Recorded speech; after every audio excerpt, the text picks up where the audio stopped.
Do you ever have days when you just can't keep up with all the demands on your time and attention? Boy, I do.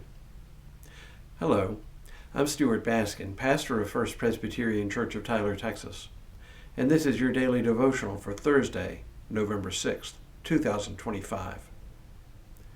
There are days when I feel like I'm playing one long game of Whac-a-Mole.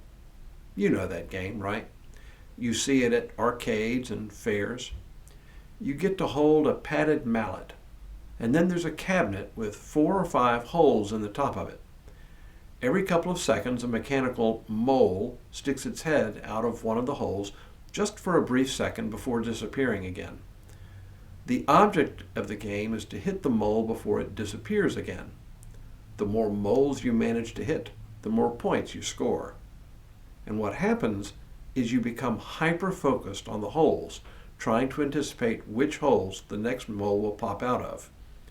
To tell you the truth, it's a little stressful. But that's the way I feel some days, and I'll bet you do too.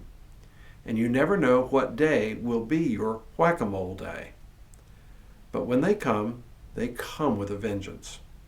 If it's not an urgent email from a colleague in Pennsylvania, it's a text from your sister in Chicago. And if it's not a phone call from a customer or client who needs your full and undivided attention, it's a colleague popping his or her head into your office door to ask an urgent question.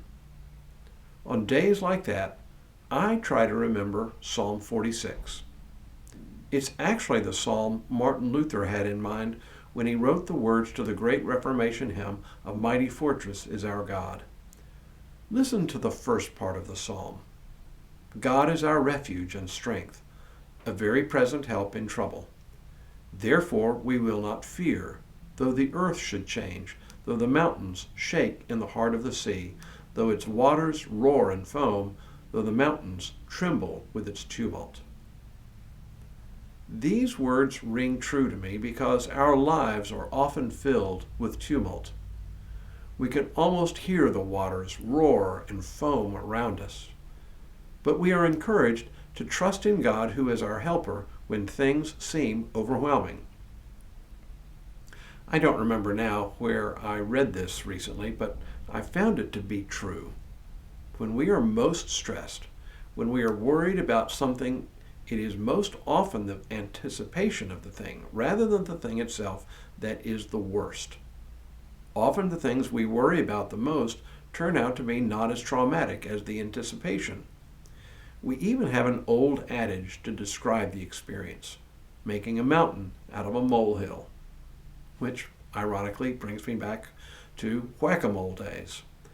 The end of Psalm 46 is where the real payoff is in this psalm. Come, behold the works of the Lord.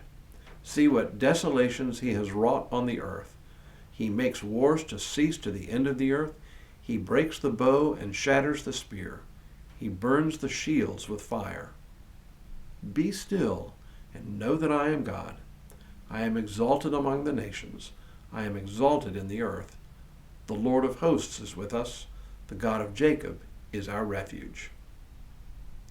When we are busy whacking moles, it is tempting to think that everything and everyone who wants our time and attention cannot live without us. We imagine ourselves to be so important that we are indispensable. But it turns out only God is indispensable. Be still and know that God is God. So on those days when you have exhausted yourself whacking too many moles, remember Psalm 46:10. Be still and know that I am God. And now may God continue to bless you and keep you in all that you do this day and in all the days ahead.